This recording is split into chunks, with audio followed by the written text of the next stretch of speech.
নমস্কার জানিয়ে যে প্রেস ভাইরা এসছেন আজকে তাদের অভিনন্দন। কারণ দলের কথা আমরা আজকে বলবো, আমাদের সভাপতি বিশদভাবে আজকে আলোচনা করে দিয়েছেন। আমি শুধু এটুকুই বলবো যে 27শে ফেব্রুয়ারি আমাদের নেত্রী তথা মুখ্যমন্ত্রী মমতা ব্যানার্জি এবং আমাদের নেতা অভিষেক বন্দ্যোপাধ্যায় মূল মঞ্চ থেকে যেটা বলে দিয়েছেন যে ভোটার তালিকায় কারচুপি, অন্য স্টেট থেকে বাংলায় নাম ঢোকানো একটা এদের রোগ হয়ে দাঁড়িয়েছে, নাহলে ভোটে জিততে পারবে না বিজেপি। সেই মমতাদির ভাষণের পরে ভারতের নির্বাচন কমিশন নড়ে চড়ে বসেন এবং সত্যতা যাচাই করতে গিয়ে দেখেন যে মমতা ব্যানার্জি বাংলার জনপ্রিয়, ভারতবর্ষের জনপ্রিয় নেত্রী, বাংলার মুখ্যমন্ত্রী যেটা বলেছেন তার মধ্যে সত্যতা রয়েছিল। এবং প্রবীণ নাম্বার ধরে ধরে, বুথ নাম্বার ধরে ধরে যে ডাটা দিদি দেখিয়েছিলেন সেদিন, উনি 3 মাস টাইম নিয়েছেন নির্বাচন কমিশন। এবং আমাদের বাংলা ছাত্র যুব মহিলা সংখ্যালঘু ওবিসি কিষাণ সেল বিভিন্ন সেক্টর রয়েছে, তারা দিদির কথায় চাই দিয়ে যে বাংলার মানুষ যারা বাংলায় থাকে, যারা বাংলায় ভোটার রয়েছেন, তাদের মধ্যে থেকে সরকার নির্বাচিত হবে, অন্য কোন স্টেট থেকে নাম ঢোকানো যাবে না। সেটার জন্য ট্রেনিং দিচ্ছে প্রায় 1 লক্ষের বেশি কর্মী নেমে গেছে সক্রিয়ভাবে দলের নির্দেশ মেনে। তাই আমাদের প্রশিক্ষণ শিবির আরম্ভ হয়ে গেছে, সারা জেলায় চলছে, সারা ব্লকে, সারা অঞ্চলে। আমরা চাইব যে আমার ভোটার আছে বাংলায়, আমি বাংলাতে ভোট দেব। কোন রাজস্থান, গুজরাটি, হরিয়ানা, মধ্যপ্রদেশ, জয়পুর আমরা এখানে ঢুকতে দেবো না। 2 জায়গায় নাম থাকবে, আর হিন্দু মুসলিম ঝগড়া লাগিয়ে ভোট করবে, সেটা মানুষ সজাগ, সেটা কিন্তু করতে দেবে না। সেটাই কিন্তু বিজেপি চাইছে, তুরপে তাস হিন্দু মুসলিম। এটা আমরা কোনো মতে ফাঁদে পা দেবো না, করতেও দেবো না, আমাদের দলের নির্দেশ আছে।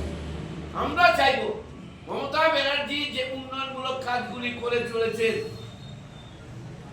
সেই কাজ 100-এরও বেশি গরিব মানুষ, খেটে খাওয়া মানুষ, অসংগঠিত মানুষ যারা পাচ্ছে, ছাত্র যুব মহিলারা ঘরে বসে, সেই সুযোগ ভারতবর্ষের কোন মুখ্যমন্ত্রী দিতে পারছেন কিনা আমার সন্দেহ রয়েছে।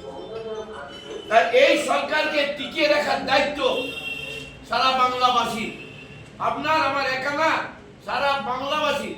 মমতা ব্যানার্জি যে ধরনের মানুষের সুযোগ সুবিধা দিয়েছেন, বুথ লেভেল পর্যন্ত মানুষকে সম্মান দিয়েছেন, মানুষের বিভিন্ন কাজ দিয়েছেন, এখানে বাংলাবাসী মমতা দিকে চতুর্থবারের জন্য আবার মুখ্যমন্ত্রী চয়েস করবেনই করবেন, এটা আমাদের বিশ্বাস।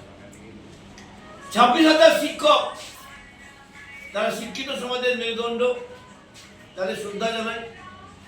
সুপ্রিম কোর্ট, হাইকোর্ট রায় দেওয়ার পর রায়কে আমরা মান্যতা সবাই দিই, সম্মান করি, কিন্তু যখন ছেলেমেয়েরা টিভিতে শিক্ষা হচ্ছে, মা আছে, বাবা আছে, ছেলে আছে, মেয়ে আছে, ঘরবাড়ি আছে, কে দেনাগ্রস্ত, কেউ লোন করেছে, গাড়ি করেছে, তারা খাবে কি?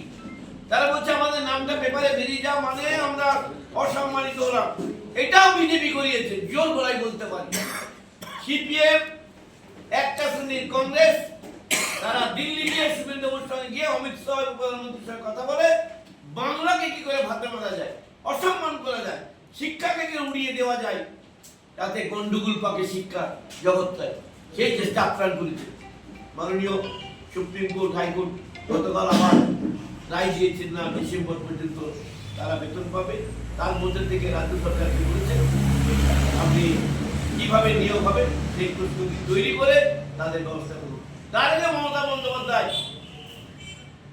বাইরে বেরিয়ে, অর্থাৎ ঘেরাটোপের বাইরে বেরিয়ে শিক্ষকদের একটা মিটিং ডেকেছিলেন। ব্যাপক মানুষ গিয়েছিলেন, মানে শিক্ষকদের মধ্যে থেকে তাদের আশ্বস্ত করেন, ধৈর্য ধরুন, অপেক্ষা করুন, সময় কথা বলবেন, আমরা আপনাদের পাশে আছি, পাশে থাকবো, ছেড়ে চলে যাবো না। সেই ফলটা কালকে বেরিয়ে গেছে। ধন্যবাদ মুখ্যমন্ত্রীকে এবং আমরা যারা কর্মী রয়েছি, নেতৃত্ব রয়েছি, বিভিন্ন শাখা সংগঠন রয়েছে, জেলার সমস্ত নেতৃত্ব রয়েছে, দিদি যে নির্দেশিকা দেবেন, অভিষেক বন্দ্যোপাধ্যায় যে নির্দেশিকা দেবেন, সেইটা মেনে মানুষের পাশে দাঁড়াবো, মানুষকে সম্মান দেবো, মানুষের কাজ করবো।